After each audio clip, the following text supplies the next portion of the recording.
금요 모임 시작하도록 하겠습니다.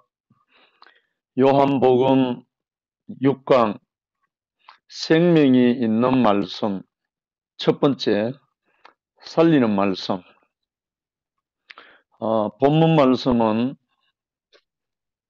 요한복음 1장 어떤 데는 4절로 8절로 되어 있는 데도 있을 겁니다. 근데 1절 4절까지 하고 주 핵심은 4절입니다. 다시 한번 읽어보겠습니다. 태초에 말씀이 계시니라. 이 말씀이 하나님과 함께 계셨으니 이 말씀은 곧 하나님이시니라. 그가 태초에 하나님과 함께 계셨고 만물이 그로 말미암아 지은 바 되었으니 지은 것이 하나도 그가 없이는 된 것이 없느니라. 그 안에 생명이 있었으니 이 생명은 사람들의 빛이라. 요한복음에서 이제 요한이 증거하는 태초는 말씀 그대로 그리스도 예수를 말하죠. 창세기 1장에 나오는 태초는 시공간적인 물질적인 창조에 대한 말씀이고 요한복음 1장 1절에 나오는 이 태초는 하나님의 성품의 그 인격적인 창조를 말씀하기 때문에 이게 더 우리에게는 실제적으로 적용이 되는 말씀이죠. 그래서 하나님은 영이시기 때문에 육체를 갖고 있는 우리 사람의 눈으로는 볼 수 있는 분이 아니니까. 그래서 사람이 가장 하나님을 볼 수 있고 우리 인식할 수 있는 것은 그분의 말씀하심에 있다. 그 말씀하심 안에서 우리가 그분을 보고 듣고 만질 수가 있다는 거죠. 물론 하나님이 불, 바람, 기적, 또는 천사, 여러 가지로 나타나기도 한다고 성경에도 기록되어 있지만 사실 우리 사람으로서는 애매모호한 부분이 많죠. 인격적이 아니니까. 그래서 우리가 사람으로서 하나님을 인식할 수 있는 가장 선명한 방법, 그 길은 그분의 말씀에 있다는 거죠. 그분의 말씀이 내게 응해지면 만진 바가 되는 거죠. 우리가 말씀하시는 하나님, 또 말씀하심 안에 보여진 하나님을 알게 되면 하나님의 말씀하심이 곧 그 생명으로 우리에게 적용이 되기 때문에 그래서 말씀하시는 하나님이라야 생명이 있고 살아있으며 살리는 생기를 주신다. 그래서 요한은 태초에 말씀하심이 있었다고 한다. 이것은 아주 놀라운 말씀이죠. 그래서 1장 14절에는 이제 말씀이 육신이 되었다고 나오잖아요. 그래서 말씀하심이 육신이 되었다는 것을 강조하려고 기록한 것이다. 그래서 요한복음 5장 25절에 이 말씀이 참 우리에게 주는 바가 큰데 진실로 진실로 너에게 이르노니 죽은 자들이 하나님의 아들의 음성을 들을 때가 오나니 곧 이때라. 듣는 자는 살아나리라. 어째 생각하면 좀 의문을 가질 수도 있는데요. 진실로 진실로 너에게 이르노니 누가? 죽은 자들이에요. 아니, 죽은 자들이 하나님의 아들의 음성을 들을 때가 온대요. 참 이거는 제가 신앙생활, 종교생활 할 때는 정말 잘 이해가 되지 않았던 부분인데 죽은 자들이 하나님의 아들의 음성을 어떻게 듣습니까? 여기 앞에서 먼저 시사하는 죽은 자라는 말이 우리에게 이해가 되지 않으면 그 뒤에 거는 진행이 안 되잖아요. 죽은 자들이 하나님의 아들의 음성을 들을 때 온다. 곧 이때다. 듣는 자는 살아난다. 앞에서 죽은 자들이 뒤에 살아나리라 했잖아요. 결국은 앞에 죽은 자들이 하는 말은 하나님에 대해서 죽은 자들이잖아요.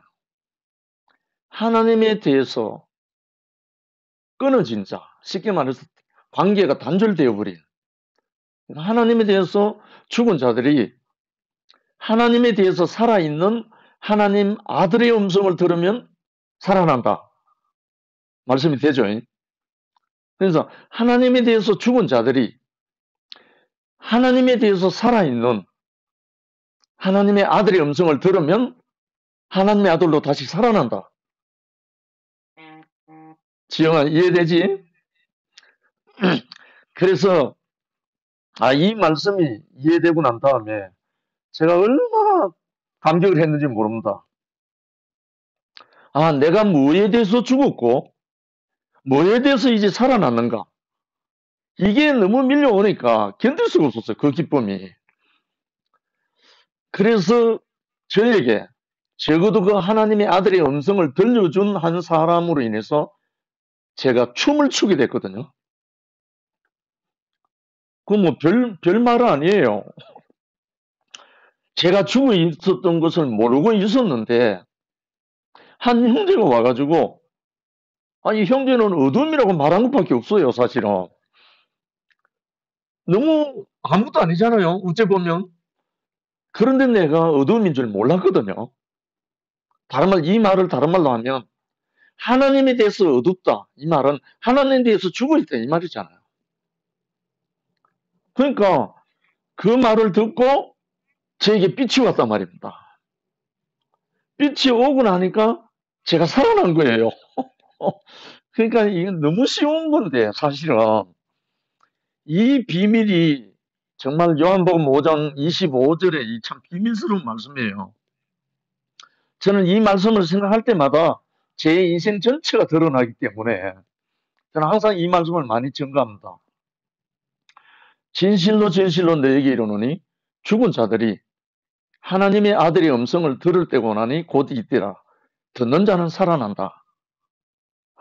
정말 너무나 축복된 말씀입니다. 그래서 처음에 첫 번째로 살리는 말씀, 생명 주는 말씀, 살리는 말씀. 이제 제가 정리한 것을 좀 읽어드리고 제가 진행하겠습니다. 살리는 말씀, 그 안에 생명이 있었으니 요한복음 1장 4절에 이렇게 되어 있죠. 이 말은 그 안에 살아있음이 있으니 그 안에 살리는 것이 있으니 라고 할 수 있다. 하나님의 말씀을 들으면 우리가 살아난다. 반대로 사탄의 말을 들으면 우리가 죽는다. 하나님이 자신의 형상을 따라 자신의 모양대로 사람을 만드신 창세기 1장 26절은 우리의 형상을 따라 우리의 모양대로 우리가 사람을 만들고라고 말씀한다. 물론 이 말씀이 들려오지 않았을 때는 우리가 개인지 동물인지 사람인지 모르고 살아도 되었다.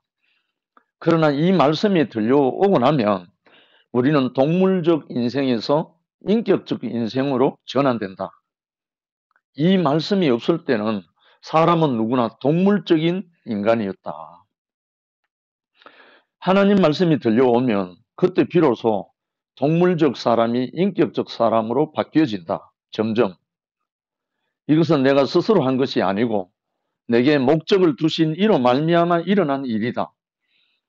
하나님은 인생에 목적이 없는 자를 신성한 목적이 있는 자가 되게 하려고 말씀하셨다.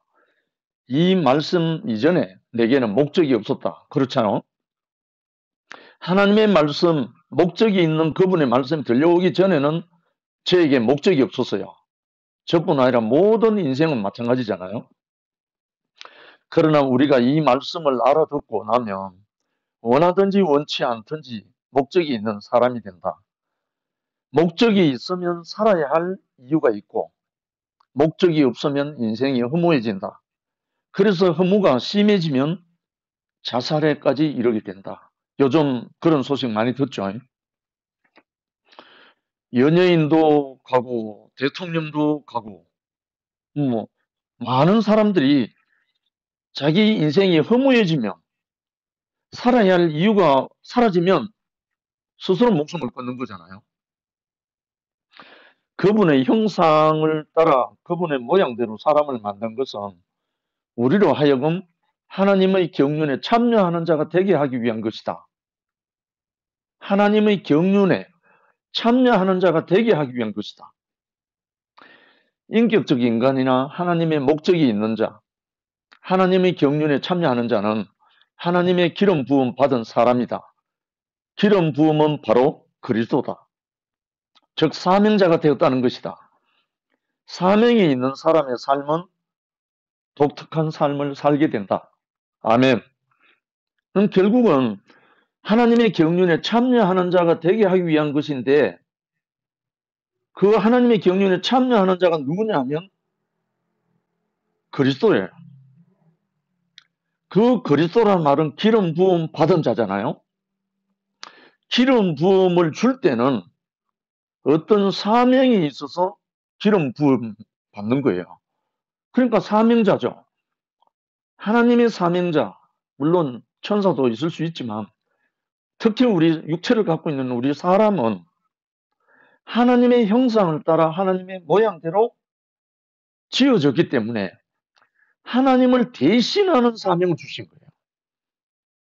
하나님을 대신하는 사명을 주었기 때문에 그가 누구냐면 그리스도라는 거죠. 그러니까 하나님의 기름 부음과 육체가 연합된 거 그리스도잖아요. 그래서 그 그리스도의 사명을 받은 사람은 동물적이거나 짐승적인 삶이 아니라 하나님의 아들로서 후사로서 그분을 나타내는 독특한 삶을 살게 된다는 거죠. 나 두 번째, 흙으로 사람을 지으시고 생기를 불어넣어 산혼이 되게 했다. 흙으로 사람을 지었다는 말은 하나님의 뜻대로 사용할 수 있는 존재가 되게 하셨다는 의미다. 그렇다면 그 전에는 하나님의 뜻대로 사용할 수 있는 존재가 아니라 쓸모없는 존재였다고 할 수 있다. 아담 이후 역사 이래로 강한 자들이 약자들을 종처럼 부려먹고 노예나 농노가 되게 했다. 어차피 동물의 세계는 강자가 약자를 부려먹게 되어 있다. 그러나 하나님이 우리를 쓰시겠다는 것은 얼마나 복인가. 하나님 뜻대로 사용될 수 있는 존재가 되는 것이 축복이다. 그러니까 하나님이 우리를 흙으로 지었다는 말은 흙의 용도가 이제 정해지는 거죠. 흙으로 사람을 빚은 것도 빚은 거지만 흙은 모든 생명의 씨앗을 받으면 발화시키고 성장시켜서 열매를 맺게 하는 게 흙이잖아요. 그런데 생명이 아닌 것이 흙 속에 들어오면 다 썩혀버립니다. 생명의 씨앗은 흙에 들어오면 그 열매를 내게 되지만 생명이 아닌 다른 것은 다 썩혀버리고 거름이 되게 하죠. 어찌 보면 우리 사람하고 똑같다고 볼 수 있어요. 우리 사람도 흙 속에 있는 모든 인자, 원소, 모든 게 우리 사람 속에 다 있거든요. 흙 속에 있는 원소가 우리 사람 속에 다 있어요. 우리 육체도 결국은 흙이 되지만 흙의 모든 성분을 우리 육체 안에 다 갖고 있거든요. 그래서 하나님이 사람을 흙으로 지었다는 말씀이 너무 참 신실하게 들리고 또 아멘 하지 않을 수가 없는 부분입니다. 그리고 우리는 하나님의 농장이다. 하나님의 농장으로 사용할 수 있는 존재가 되게 하려고 흙으로 창조하신 것이다. 농사 짓는 사람은 밭, 곧 흙이 필요하다. 그분은 자기 밭에 농사를 짓고 소출을 거두어 번식케 함으로 풍성한 나라를 이루시는 분이다. 하나님의 풍성, 신성의 풍성이 내게 재배되면 내 인생이 감사와 행복 곧 영생이 넘치게 된다. 이 농장은 무한한 가능성이 있다. 작년까지는 가시덤불이 무성한 밭이라 하더라도 금년에 주인을 잘 만나 고구마를 심으면, 갑자기 휘성 형제가 생각나네요. 고구마를 심으면 열매가 주렁주렁 달려 소출을 많이 낼 수 있다. 이것이 바로 흙이다. 하나님은 사람에게 무한한 가능성의 길을 열어 놓으셨다. 제가 황영희 형제를 만나고 한 열흘 후에 이 목사님을 만났거든요. 그 만난 첫날 밤에 제게 들려온 말씀 한마디가 제 주제 파악을 하게 해준 말씀인데요. 말씀 중에 흘러가는 말씀이었어요. 너는 흙이니 흙으로 돌아갈지니라. 이 말씀이 흘러가는 제게 딱 꽂혀버린 거예요. 그날 밤에 제가 그 말씀이 들려와 갖고요. 너는 흙이니 흙으로 돌아갈지니라 이 말씀이 평소에 제가 신구약 성경을 다 거의 알고 있는 사람인데 문자적으로는 그걸 모르는 사람이 아니에요. 알아요. 근데 그날 밤에 너는 흙이니 흙으로 돌아갈지니라 이 말씀이 저에게 살아있는 말씀으로 레마로 제 가슴에 꽂혀버린 거예요. 어떻게 꽂혔냐면 나보고 흙이라고 하는 분, 농부 씨가 그렇게 느껴졌어요. 나보고 흙이라고? 그래서 제가 통곡이 나온 거예요. 처음으로 제가 흙으로 처음 발견된 거예요. 그날 밤에. 그러고 난 다음부터요. 흙으로 발견되고 난 다음부터 아무것도 할 일이 없고 아무것도 애쓸 일이 없고 아무것도 염려할 일이 없고 흙으로 발견된 그날 밤부터요. 저는 찬양하고 춤추고 노래하고 증거하고 그때부터 그랬습니다. 35년 전 8월 9월 총각 그 흙으로 들려온 그날 밤 저는 그야말로 새로 태어났죠.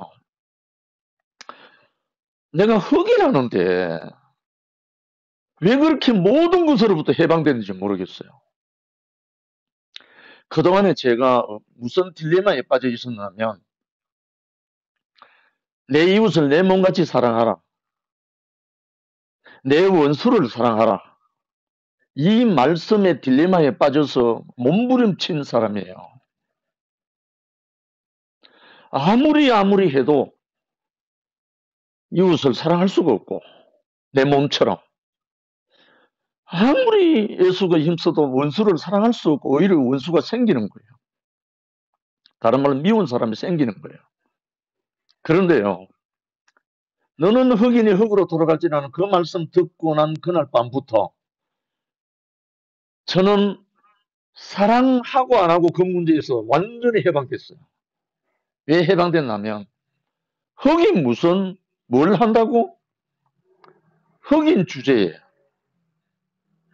그때부터 저는 모든 것을 해방받는데 죄로부터 해방받았어요. 모든 부정으로부터 해방받았다고. 그러고 난 다음부터 저는 한 사람이 좋은 걸 어떻게 감당하면서 노래 부르면서 제 인생을 불태우기 시작했죠. 이야, 어떻게 한 사람에게 너는 흙이니 흙으로 돌아갈 때 이 말씀을 들은 것밖에 없는데 그리고 한 형제로부터 형제는 어둠이라는 이 말 들은 것밖에 없는데 그 두 마디죠. 한 형제에게는 형제는 어둠이란 말을 들었고 한 분에게는 너는 흙이니 흙으로 돌아갈 때는 이 말씀을 들었고 그 두 말씀이 제 육체가 되기 시작하는 거예요. 그 말씀이 제 자신으로 드러나기 시작하니까 제가 할 것이 아무것도 없어졌어요. 그 다음부터는 형제들이 사랑스럽기 시작하는데요. 그때까지 있었던 그 원수는 온데간데 없이 다 사라져버리고 사람이 사랑스럽기 시작하는 거예요. 이야, 하나님이 우리의 형상을 따라 우리의 모양대로 우리가 사람을 만들고 했을 때 흙으로 사람을 지었다는 것이 완전한 축복이었어요, 그때. 그래서 그때부터 죄와는 상관이 없어졌어요. 희한합니다.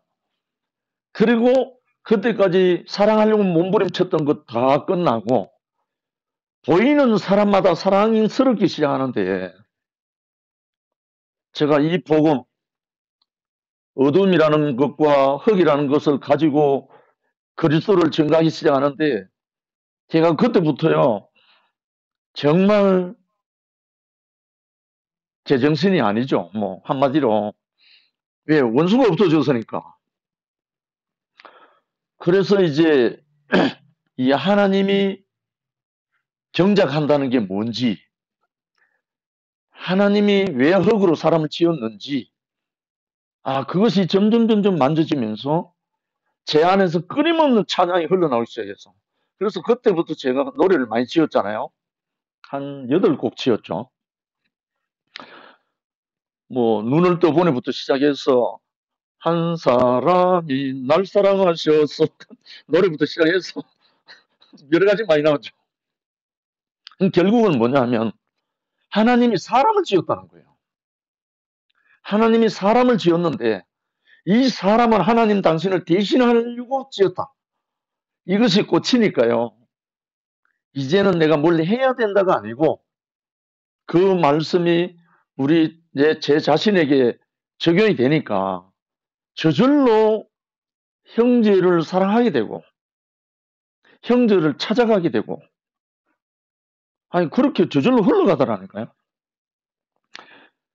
그래서, 이 흙이라는 말, 너는 흙이니 흙으로 돌아갈지라는 말, 이 말씀이 저에게 꽂히고 난 다음부터 저는 모든 문제로부터 해방받았습니다. 아무것도 내가 매일 것이 없어졌습니다. 흙인 주제에, 흙이 뭘 하느냐고. 농부가 심어주면 내면 되고, 농부가 가꾸면 경적 받으면 되고, 이것이 너무나 축복이었습니다. 자, 하나님과의 무궁한 생명관계를 열어주심. 여호와 하나님이 사람에게 명하여 가라사대 동산 각종 나무의 실과는 내가 임의로 먹되. 창세기 2장 16절의 말씀이죠. 하나님은 아담에게 모든 실과를 임의로 먹게 하심으로 영원한 생명을 공급하셨다.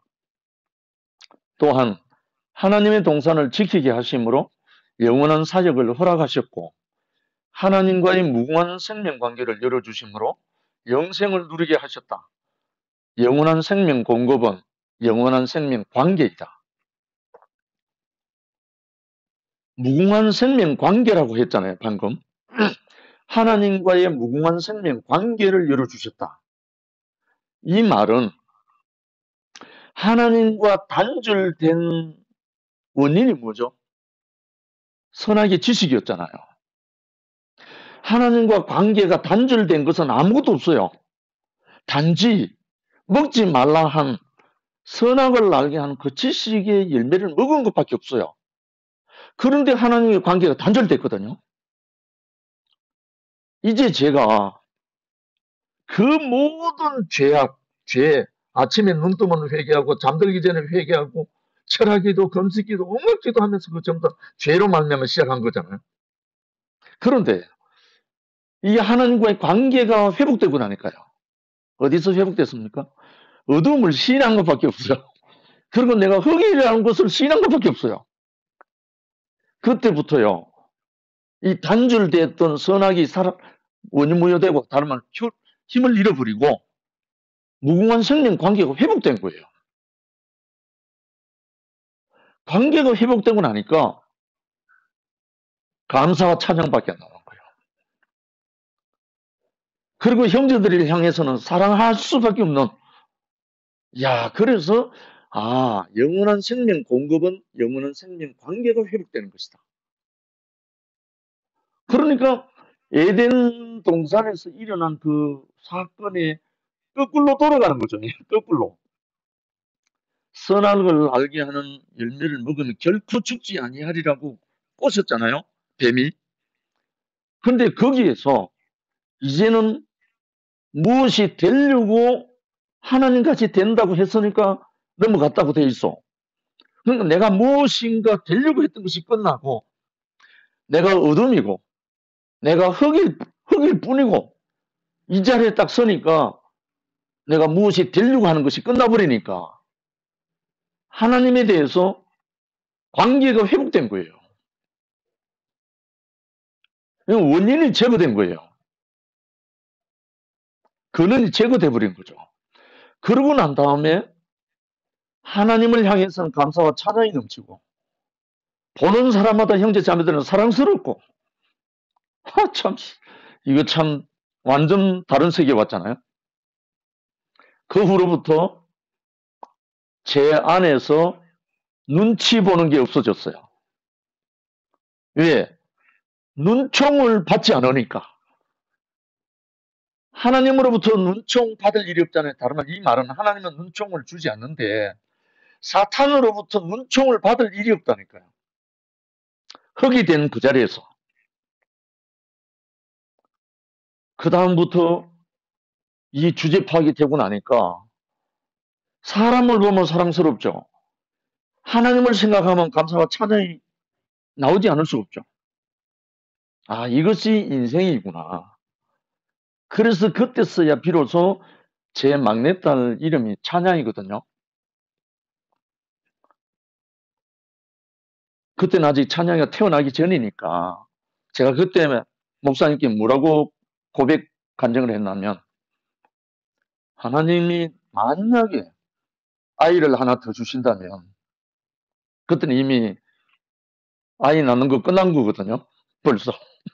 그런데 만에 하나 주시면 그 이름을 찬양이라고 하겠습니다. 이렇게 간증을 했어요. 울산에서. 그런데 그 간증을 하고 난 4년 후에 우리 자매가 임신을 했다는 거예요. 그래서 제 가슴에 꽂혀있던 그 한 가지가 생각나서 제가 우리 자매에게 3개월 동안 빌었어요. 낳아달라고. 제발 낳아달라고. 이거는 우리 뜻이 아니고 하나님 뜻이더라고.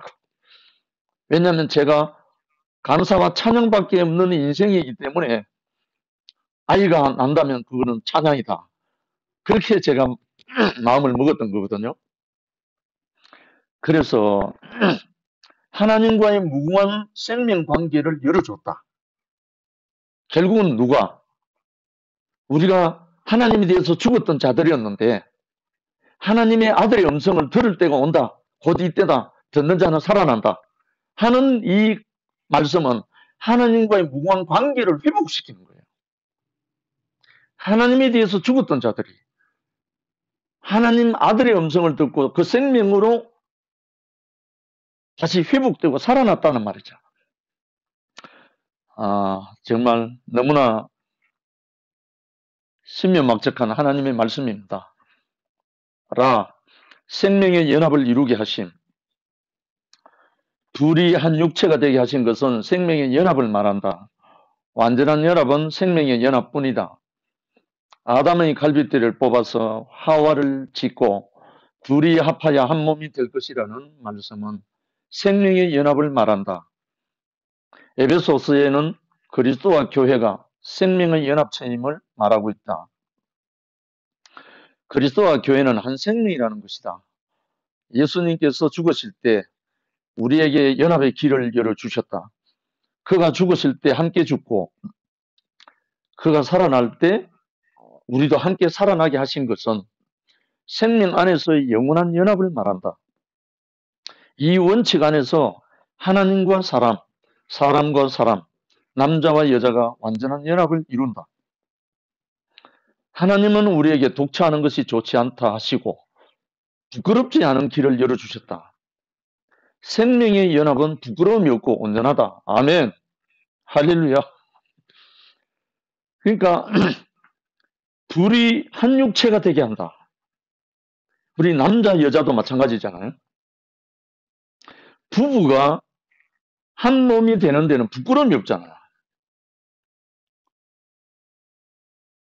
하나님과 사람이 하나 된 자리는 부끄러움이 없거든요. 거기에는 뱀이 다시 찾아와서 꼬실 이유도 없어져 버려요. 하나님과 사람이 연합된 그 자리, 다른 말로 그리스도거든요. 그 그리스도에게는 뱀이 와서 꼬셔도 꼬셔지지를 않아요.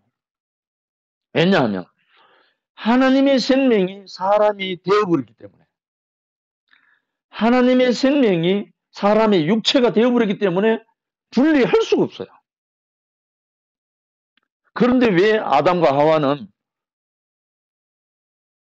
꼬셔졌는가? 속았는가? 아직 영원한 그 생명으로 하나님과 완전히 연합되지 않았을 때, 완전히 연합되지 않았을 때 뱀이 와서 꼬신 거예요. 완전히 연합된 사람은 속을 수가 없어요. 누굽니까? 그리스도 예수잖아요. 그리스도 예수는 어떤 사탄이 와서 꼬셔도 넘어갈 수가 없어요. 순교가 뭐죠? 험악한 사형당하고 그게 순교가 아닙니다. 하나님과의 연합을 포기하지 않는 것. 하나님의 말씀을 포기하지 않고 지키는 것. 그게 순교거든요. 최초의 하나님에 대해서 연합된 몸을 지킨 사람이 누굽니까? 아름다운 신 그리스도 예수잖아요.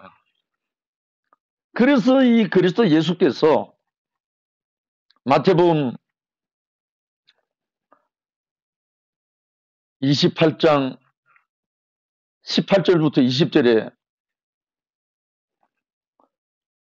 하늘과 땅의 모든 권세를 내게 주셨으니 그러므로 너희는 가서 모든 족속으로 제자를 삼아 아버지와 아들과 성령의 이름으로 세례를 주고 내가 너희에게 분부한 모든 것을 가르쳐 지키게 하라.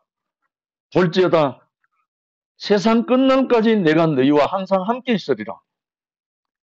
사탄의 머리를 박살낸 이분이잖아요. 그러니까 이분이 하나님과 완전히 연합된 말씀이 육체가 된 그분이라서 더 이상 속을 수도 없고 침범 당할 수도 없는 그리스도잖아요. 그러니까 하나님의 동력자죠. 이분을 우리가 말씀하심 안에서 만나면 생명 주는 말씀, 살리는 말씀을 우리가 살림 받고 나면 우리는 승리자에 포함이 되어버리기 때문에 우리는 결코 사탄에게, 마귀에게 결코 패배당하지 않습니다. 결국은 내가 이기는 것이 아니고 하나님의 그 생명이 나로 말미암아 나타나게 하는 거예요. 내가 하는 게 아니고. 그러니까 성령을 보내주신다는 그분, 내가 아버지께로 가노니 내가 또 다른 보혜사를 너에게 보내리니 이 보혜사 성령이 생각나게 하고 가르치고 모든 것을 다 하게 한다. 이렇게 말씀하시고 약속하셨잖아요. 그래서 저는 지난 일요일 날 영화 형제가 말씀하면서 참 재밌는 말을 했잖아요. 예수 멍 때리자 이런 말을 했는데 예수만 바라보자 이 말이죠. 히브리서 12장 2절에 보면 믿음의 주요 또 온전케 하시는 이인 예수를 바라보자. 저는 그 앞에 있는 즐거움을 위하여 십자가를 참으사 부끄러움을 개의치 아니하시더니 하나님 보좌 우편에 앉으셨느니라. 승리자 됐더니 승리자. 그러니까 예수를 바라보자. 뭐 다른 거 하라는 게 없어요. 예수를 바라보면 예수 멍 때리자 그렇게 표현했죠. 예수를 바라보는 사람은 예수로 말미암아 승리하게 되는 거예요.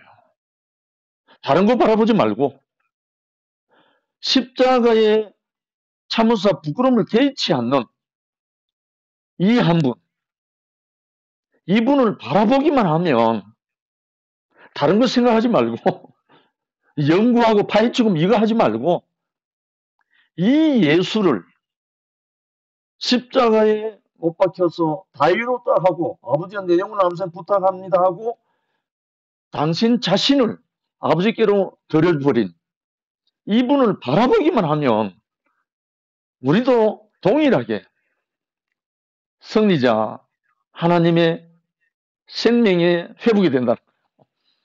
그러니까 오늘 제목이 그렇잖아요.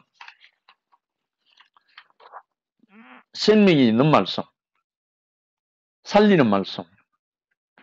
요한이 증거하고자 하는 것은